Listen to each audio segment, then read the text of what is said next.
In order to be a great improviser, you need to have to know your scales, right? Well, that can be a maybe kind of an answer. We're going to explore an actual song to teach you the absolute best approach to improvising.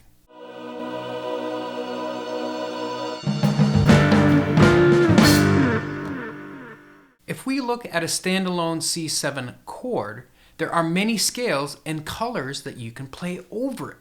We can use the notes from a C mixolydian.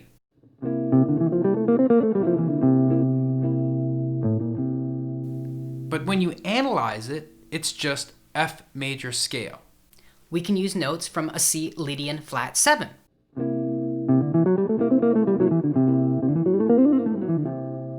But in reality, it's just a G melodic minor scale. We can use notes from a C mixolydian flat 6, really just an F melodic minor. C mixolydian flat 2, flat 6. C diminished dominant. Half whole diminished. C altered, which is just D flat melodic minor. C whole tone scale. C mixolydian flat 2, which is just F harmonic major, by the way. Moments later. And there are more scales that you could use. And that's just a dominant 7 chord. There are tons of scales for other chord types. The great Barney Kessel said that playing scales is like a boxer, skipping rope or punching a bag. It's not the thing itself. In other words, it's only a conditioning, preparatory activity to the actual event. I like that way of explaining it. It's awesome that you're here. Hey, while you're here, hit that subscribe button. Just a small gesture to support my little channel.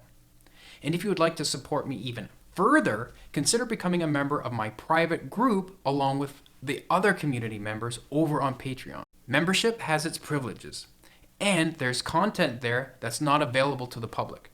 And once a month, we get together and hang out on Zoom where club members ask me questions. It's something that I really look forward to each month. I'll leave the link below. Full disclosure, this is going to be a little bit of a myth-busting video. Is it good to know about scales? Yeah, probably it's a good idea. Is it practical to think scales when you're improvising?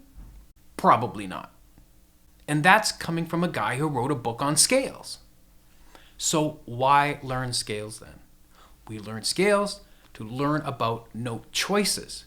Think of scales like a painter uses them to get different colors. I think of scales as a color palette. We can choose either from what kind of sound colors or vibe we want, or from experience of knowing what's needed, as to what colors are best suited. Where scales really are great is for composing and melody writing. Here's the reality. When you're playing music in real time, you simply can't think of scales fast enough unless there are only a handful of chords in the song to begin with.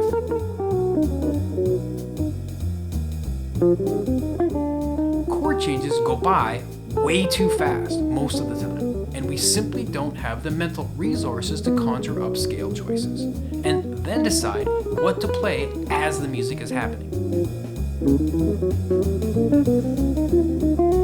The song would be half over by the time you make up your mind what to play. So I guess my argument is, scales aren't the best way to think when you're improvising. First off, in jazz, harmony is a big component. What is harmony? Chords. So play the chord, not the scale. How do you do that? Focus more on those notes, the chord tones. Notes that spell out the harmony, and then learn to play into those notes. The reality is, if you play the right chord tones in key places, you can literally play a chromatic scale if you want and still sound like you're making the changes.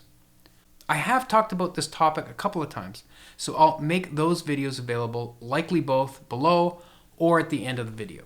Let's take a look at the classic standard Beautiful Love.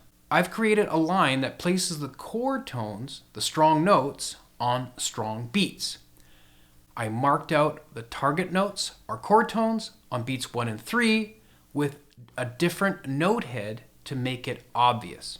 I'll be sure to leave a link below so that you can download it and study it.